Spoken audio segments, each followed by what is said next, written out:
ಎಲ್ಲರಿಗೂ ನಮಸ್ಕಾರ. Welcome to Mind Spark YouTube channel. ನಾವು ಇವತ್ತಿನ ವಿಡಿಯೋದಲ್ಲಿ ದುರ್ಗಾ ಮಾತೆಯ ಎರಡನೆಯ ಅವತಾರವಾದ ಬ್ರಹ್ಮಚಾರಿಣಿ ದೇವಿಯ ಕಥೆಯನ್ನು ತಿಳಿದುಕೊಳ್ತಾ ಹೋಗೋಣ. ಹಾಗಾದರೆ ಇನ್ನು ಯಾರ್ಯಾರು ನಮ್ಮ ಚಾನಲ್ನ ಸಬ್ಸ್ಕ್ರೈಬ್ ಮಾಡ್ಕೊಂಡಿಲ್ಲ ಬೇಗ ಸಬ್ಸ್ಕ್ರೈಬ್ ಮಾಡ್ಕೊಳ್ಳಿ. ಇವತ್ತಿನ ದಿನ ಕೆಂಪು ಬಣ್ಣದ ಬಟ್ಟೆಗಳನ್ನು ಧರಿಸಬೇಕು. ದೇವಿಗೆ ಇಷ್ಟವಾದ ದಾಸವಾಳ ಅಥವಾ ಕಮಲದ ಹೂಗಳಿಂದ ಅಲಂಕಾರವನ್ನು ಮಾಡಿ ಭಕ್ತಿಯಿಂದ ಪೂಜಿಸಬೇಕು. ದೇವಿಗೆ ಸಕ್ಕರೆ ಅಥವಾ ಬೆಲ್ಲದಿಂದ ತಯಾರಿಸಿದ ಪ್ರಸಾದವನ್ನು ನೈವೇದ್ಯ ಮಾಡಬೇಕು. ಇನ್ನು ಬ್ರಹ್ಮಚಾರಿಣಿ ಪದದ ಅರ್ಥವನ್ನು ನೋಡ್ತಾ ಹೋದರೆ, ವೈದಿಕ ಗ್ರಂಥಗಳಲ್ಲಿ ಬ್ರಹ್ಮಚಾರಿಣಿ ಎಂಬ ಪದವು ಪವಿತ್ರ ಧಾರ್ಮಿಕ ಜ್ಞಾನವನ್ನು ಅನುಸರಿಸುವ ಹೆಣ್ಣು ಅಂತ ಅರ್ಥವನ್ನು ನೀಡುತ್ತದೆ. ಬ್ರಹ್ಮಚಾರಿಣಿ ದೇವಿಯ ಸ್ವರೂಪವನ್ನು ನೋಡೋದಾದರೆ, ತಾಯಿಯು ಒಂದು ಕೈಯಲ್ಲಿ ಜಪಮಾಲೆಯನ್ನು ಇನ್ನೊಂದು ಕೈಯಲ್ಲಿ ಕಮಂಡಲವನ್ನು ಹಿಡಿದಿದ್ದಾಳೆ.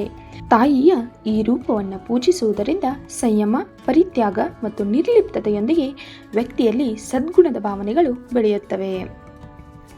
ಈ ದಿನ ದೇವಿಯ ಮಂತ್ರ: ದಧನಾಕರ ಪದ್ಮಾಭ್ಯಾಂ ಅಕ್ಷಮಾಲಾ ಕಮಂಡುಲು ದೇವಿ ಪ್ರಸೀದತು ಮಯಿ ಬ್ರಹ್ಮಚಾರಿಣ್ಯುತ್ತಮ. ಯಾ ದೇವಿ ಸರ್ವಭೂತೇಷು ಮಾಂ ಬ್ರಹ್ಮಚಾರಿಣಿ ರೂಪೇಣ ಸಂಸ್ಥಿತ. ನಮಸ್ತಸ್ಸೇ ನಮೋ ನಮಃ. ಈ ಮಂತ್ರವನ್ನು ಪಠನೆ ಮಾಡ್ತಾ ದೇವಿಯನ್ನು ಪೂಜಿಸುವುದರಿಂದ ಭಕ್ತರಿಗೆ ಶಕ್ತಿ, ಧೈರ್ಯ ಮತ್ತು ದೈವಿಕ ಅನುಗ್ರಹ ದೊರೆಯುತ್ತದೆ. ನವರಾತ್ರಿಯ ದುರ್ಗಾ ಮಾತೆಯ ಎರಡನೆಯ ಅವತಾರ ಬ್ರಹ್ಮಚಾರಿಣಿ ದೇವಿಯ ಕಥೆಯನ್ನು ನೋಡ್ತಾ ಹೋಗೋಣ. ನಿನ್ನೆ ವಿಡಿಯೋದಲ್ಲಿ ಹೇಗೆ ತಾರಕಾಸುರನ ವಧೆಗಾಗಿ ಶಿವನಿಂದ ಒಬ್ಬ ಮಗ ಹುಟ್ಟಬೇಕು ಅಂತ ಎಲ್ಲ ದೇವಾನುದೇವತೆಗಳು ಜಗನ್ಮಾತೆಯನ್ನು ಪ್ರಾರ್ಥನೆ ಮಾಡ್ತಾರೆ. ದೇವಿ ಹಿಮವದ್ರಾಜನ ಮಗಳಾಗಿ ಶೈಲಪುತ್ರಿಯಾಗಿ ಜನಿಸ್ತಾಳೆ.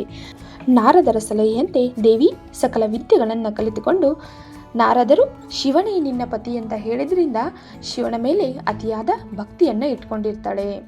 ದೇವಿ ಷೋಡಶ ಪ್ರಾಯಕ್ಕೆ ಹತ್ತಿರ ಬಂದಾಗ ಸಹಜವಾಗಿ ಕನ್ಯಾ ಪಿತೃಗಳಾದ ಹಿಮವದ್ರಾಜನಿಗೆ ಮದುವೆ ಚಿಂತೆ ಆಗತ್ತೆ. ಆದರೆ ಶಿವನೇ ಅವಳ ವರ ಎಂದು ಸಮಾಧಾನವಾಗಿದ್ರೂ ಸಹಿತ ಶಿವ ಎಲ್ಲಿ? ಸತೀದೇವಿ ಮರಣದಿಂದ ಶಿವ ಸುದೀರ್ಘವಾದ ತಪಸ್ಸಿನಲ್ಲಿ ಮುಳುಗಿರ್ತಾನೆ.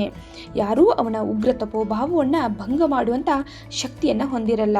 ಹಾಗಾದ್ರೆ ಶಿವನನ್ನ ಎಲ್ಲಿ ಹುಡುಕೋದು ಎಂಬ ಚಿಂತೆ ಹಿಮವದ್ರಾಜನಿಗೆ ಕಾಡ್ತಾ ಇತ್ತು. ಇಲ್ಲಿ ಪಾರ್ವತಿ ತನ್ನ ತಾರುಣ್ಯಕ್ಕೆ ಕಾಲಿಡುವಾಗಲೇ ಶಿವನನ್ನೇ ಧ್ಯಾನಿಸುತ್ತಾ, ಎಂದು ಶಿವನನ್ನು ವರಿಸುವೆನು, ಎಂದು ಶಿವನ ಸೇವೆಯನ್ನ ಮಾಡುವೆನು ಎಂದು ಧ್ಯಾನಿಸ್ತಾ ಇದ್ಲು. ಆಗ ಕಾಲ ಕೂಡಿ ಬರುತ್ತೆ. ಸಾಕ್ಷಾತ್ ಪರಮಾತ್ಮ ಶಿವ ಹಿಮವದ್ರಾಜನ ಆಸ್ಥಾನಕ್ಕೆ ಬರ್ತಾರೆ. ಆಗ ರಾಜನಿಗೆ ತುಂಬ ಆನಂದವಾಗಿ ಶಿವನಿಗೆ ಅರ್ಘ್ಯ ಪಾದ್ಯಗಳನ್ನಿಟ್ಟು ಆದರ ಆತಿಥ್ಯಗಳನ್ನು ನೀಡ್ತಾರೆ. ಆಗ ಏನು ಬೇಕು ಎಂದು ಕೇಳಿದಾಗ ಶಿವ, ನಿಮ್ಮ ಪ್ರಾಂತ್ಯದಲ್ಲಿ ನನಗೆ ತಪಸ್ಸಿಗೆ ಒಂದು ಜಾಗವನ್ನು ಕೊಡು ಎಂದು ಕೇಳ್ತಾರೆ. ಆಗ ಹಿಮವದ್ರಾಜನಿಗೆ ತುಂಬ ಸಂತೋಷವಾಗುತ್ತೆ.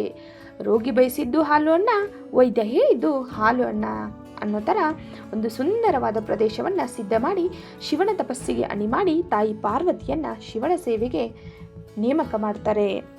ತಾಯಿ ಪಾರ್ವತಿ ಅತ್ಯಂತ ಶ್ರದ್ಧಾಭಕ್ತಿಯಿಂದ ಶಿವನ ಸೇವೆಯನ್ನು ಮಾಡ್ತಾ ಇರ್ತಾಳೆ. ಹೀಗೆ ದಿನಗಳು ಕಳೀತಾ ಇರುತ್ತೆ. ಆಗ ದೇವಾನುದೇವತೆಗಳಿಗೆ ಅವಸರ ಜಾಸ್ತಿ.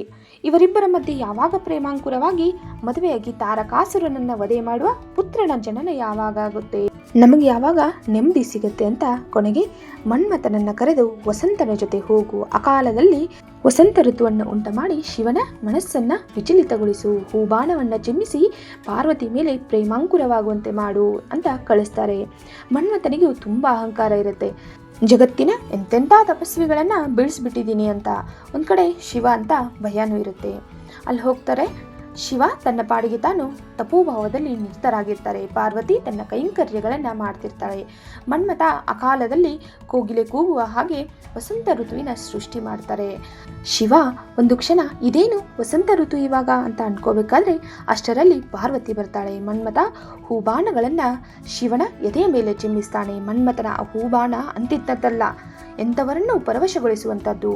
ಅಂತ ಬಾಣ ಶಿವನನ್ನು ತಾಕಿದಾಗ ಶಿವ ಯೋಗೀಶ್ವರ. ಅವನು ಕ್ಷಣಕಾಲ ವಿಚಲಿತನಾಗಿ ಪಾರ್ವತಿಯನ್ನ ನೋಡಿ ಅವನ ಮನಸ್ಸು ವಿಚಲಿತವಾಗುತ್ತೆ. ಆಗ ಶಿವ ಎಚ್ಚೆತ್ತು, ನನ್ನ ತಪೋಭಾವಕ್ಕೆ ಭಂಗ ಹೇಗಾಯಿತು? ಎಂಥ ಸಂದರ್ಭದಲ್ಲೂ ನಾನು ತಪಸ್ಸಿನಿಂದ ವಿಚಲಿತನಾಗುವನಲ್ಲವಲ್ಲ.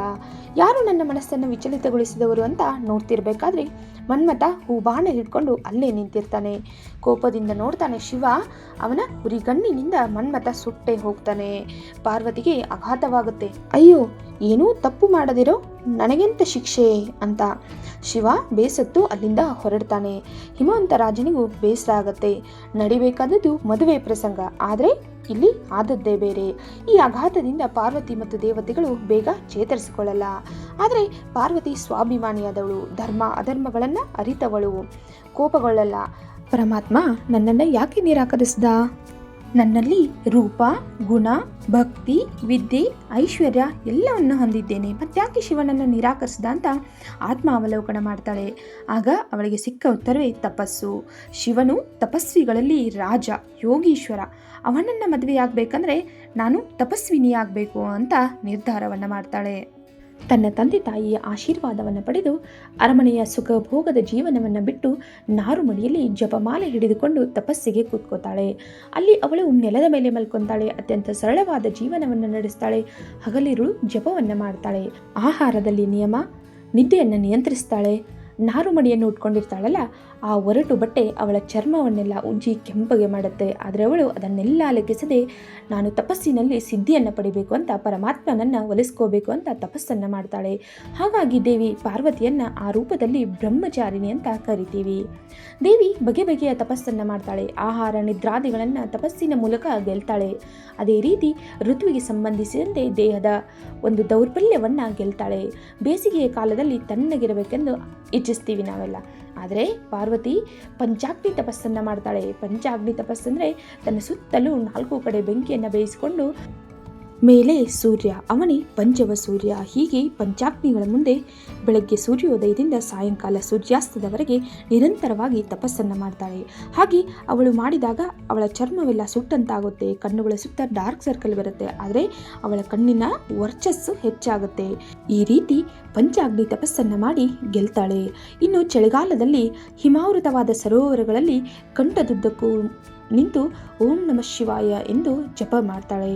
ಮಳೆಗಾಲದಲ್ಲಿ ಒಂಟಿ ಕಾಲಿನಲ್ಲಿ ನಿಂತು ಕೈ ಮುಗಿದು ತಪಸ್ಸನ್ನು ಮಾಡ್ತಾಳೆ. ಹೀಗೆ ಆಯಾ ಋತುವಿನಲ್ಲಿ ತಪಸ್ಸನ್ನು ಮಾಡಿ ಗೆಲ್ತಾಳೆ.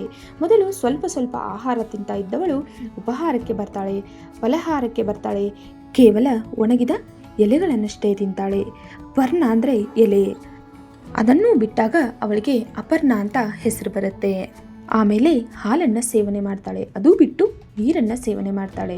ಅದು ಬಿಟ್ಟು ಕೇವಲ ವಾಯು ಸೇವನೆಯಿಂದ ಬದುಕ್ತಾಳೆ.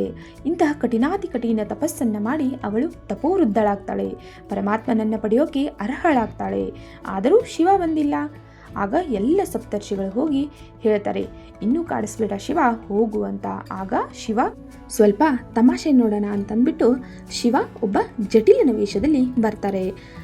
ಅವರ ಅಸಾಧಾರಣ ರೂಪ ಕಂಡು ಪಾರ್ವತಿ ಬೆರಗಾಗ್ತಾರೆ. ಕುಶಲೋಪಚಾರಿ ವಿಚಾರಿಸ್ತಾರೆ. ಆಗ ಶಿವ ಕೇಳ್ತಾನೆ, ಯಾಕೆ ನೀ ಇಷ್ಟೊಂದು ತಪಸ್ ಮಾಡ್ತಾ ಇದೀಯಾ? ಆಗ ಅಲ್ಲಿದ್ದ ಸಖಿ ಹೇಳ್ತಾಳೆ, ಶಿವನನ್ನು ಒಲಿಸ್ಕೊಳ್ಳೋಕೆ ಅಂತ. ಆಗ ಏನು ಶಿವನ ಒಲಿಸ್ಕೊಂತೀಯ? ಆ ಬೈರಾಗಿ ಶಿವ ರುಂಡಮಾಲೆ ಹಾಕೊಂಡು ಓಡಾಡ್ತಿರ್ತಾನ, ಅವನ್ನ ಮುದಿ ಎತ್ತಿನ ಮೇಲೆ ಓಡಾಡ್ತಿರ್ತಾನಲ್ಲ, ಆ ಶಿವನ? ಯಾಕೆ ನಿನಗೇನಾಯಿತು ಪಾರ್ವತಿ? ನಿನ್ನನ್ನು ವರಿಸೋದಕ್ಕೆ ಇಂದ್ರ ಚಂದ್ರ ಎಲ್ಲರೂ ಬಂದು ಕ್ಯೂ ಅಲ್ಲಿ ನಿಂತ್ಕೊತಾರೆ. ಆ ವೈರಾಗಿ ಶಿವ ಅಂತೆ, ಸರಿಯಾಗಿ ಡ್ರೆಸ್ ಸೆನ್ಸ್ ಇಲ್ಲ ಅವನಿಗೆ, ದಿಗಂಬರನಾಗಿ ಓಡಾಡ್ತಿರ್ತಾನೆ, ಭೂತ ಪಿಶಾಚಿಗಳೊಂದಿಗೆ ವಾಸ ಮಾಡ್ತಾನೆ. ಹೋಗಿ ಅವನ ಜೊತೆ ನೀನು ಮದುವೆ ಆಗ್ತೀಯಾ? ಅಯ್ಯೋ ಹೋಗಲಿ, ಒಂದು ವೇಳೆ ಮದುವೆ ಆಯಿತು ಅಂತ ಇಟ್ಕೋ, ನೀನು ಹೋಗಿ ಅಲ್ಲಿ ಎಲ್ಲಿರ್ತೀಯಾ? ಅಲ್ಲಿ ಇರೋಕ್ಕೂ ಮನೇನೂ ಇಲ್ಲ, ಸ್ಮಶಾನವಾಸಿಯವನು ಎಂದು ಮೂದಲಿಸ್ತಾನೆ ಶಿವ. ಆಗ ಪಾರ್ವತಿಗೆ ಕೋಪ ಬರ್ತಾ ಇರುತ್ತೆ, ನನ್ನ ಪರಮಾತ್ಮನ ನಿಂದನೆ ಆಗ್ತಾ ಇದೆ ಅಂತ. ಆದರೆ ಅತಿಥಿ ದೇವೋಭವ ಅಂತ ಸುಮ್ಮನಾಗಿ ನಾನು ಶಿವನಿಂದನೆಯನ್ನು ಕೇಳಲಾರೆ ಅಂತ ಪಾರ್ವತಿ ಹೇಳ್ತಾಳೆ. ಈ ಎಲ್ಲ ವೈಭೋಗಗಳು ನಮಗೆ ಹೆಚ್ಚನಿಸ್ಬೋದು, ಆದರೆ ಜಗತ್ತನ್ನೇ ಸೃಷ್ಟಿ ಮಾಡಿದವನಿಗೆ ಇದ್ಯಾವುದು ಲೆಕ್ಕ ಇಲ್ಲ ಅಂತ ಹೊರಟು ಬಿಡ್ತಾಳೆ. ಆಗ ಶಿವ ಅವಳ ಕೈ ಹಿಡಿತಾರೆ. ಪಾರ್ವತಿ, ನನ್ನ ಕೈ ಹಿಡಿಯೋರು ಯಾರು ಇವರು ಅಂತ ತಿರುಗಿ ನೋಡಬೇಕಾದ್ರೆ ಶಿವ ಇರ್ತಾನೆ. ಆಗ ಪಾರ್ವತಿಗೆ ಆಶ್ಚರ್ಯ ಆಗತ್ತೆ. ಪಾರ್ವತಿ, ನೀನು ನಿನ್ನ ಭಕ್ತಿ ತಪಸ್ಸಿನಿಂದ ನನ್ನನ್ನು ಕೊಂಡುಕೊಂಡಿದ್ದೀಯಾ? ಏನಾಗಬೇಕು ಹೇಳು ಪಾರ್ವತಿ ಅಂತ ಶಿವ ಹೇಳ್ತಾನೆ. ಶಿವ ಭಕ್ತಪರಾಧೀನ. ಆಗ ಪಾರ್ವತಿ, ನೀನು ವಿಧಿಯೋಕ್ತವಾಗಿ ಬಂದು ಕನ್ಯಾ ಭಿಕ್ಷೆಯನ್ನು ಕೇಳಬೇಕು ನಮ್ಮ ತಂದೆ ಹತ್ತಿರ ಎಂದಾಗ ಶಿವ ಆಗಲಿ ಅಂತ ಹೇಳ್ತಾನೆ. ಆಗ ಖುಷಿಯಾಗಿ ಪಾರ್ವತಿ ತೆರಳುತ್ತಾರೆ. ಹೀಗೆ ಬ್ರಹ್ಮಚಾರಿಣಿಯಾದ ಪಾರ್ವತಿ ಕಥೆಯು ತುಂಬ ಸೊಗಸಾಗಿದೆ. ಈ ರೀತಿಯಾಗಿ ಬ್ರಹ್ಮಚಾರಿಣಿ ದೇವಿ ಕಥೆಯನ್ನು ಕಾಳಿಕಾ ಪುರಾಣ, ದೇವಿ ಪುರಾಣಗಳಲ್ಲಿ ನಾವು ಓದಬಹುದು. ಹಾಗಾದರೆ ಮುಂದಿನ ವಿಡಿಯೋದಲ್ಲಿ ದೇವಿ ಪಾರ್ವತಿ ಮತ್ತು ಶಿವನ ವಿವಾಹ ಯಾವ ರೀತಿ ಆಯಿತು, ದೇವಿಯ ಮುಂದಿನ ಅವತಾರ ಯಾವುದು ಅನ್ನೋದನ್ನು ಮುಂದಿನ ವಿಡಿಯೋದಲ್ಲಿ ನೋಡೋಣ. ಈ ವಿಡಿಯೋ ನಿಮಗೆ ಇಷ್ಟ ಆಗಿತ್ತು ಅಂದರೆ ನಮ್ಮ ಚಾನಲ್ನ ಲೈಕ್ ಮಾಡಿ, ಶೇರ್ ಮಾಡಿ, ಸಬ್ಸ್ಕ್ರೈಬ್ ಮಾಡೋದನ್ನು ಮರಿಬೇಡಿ. Thank you for watching.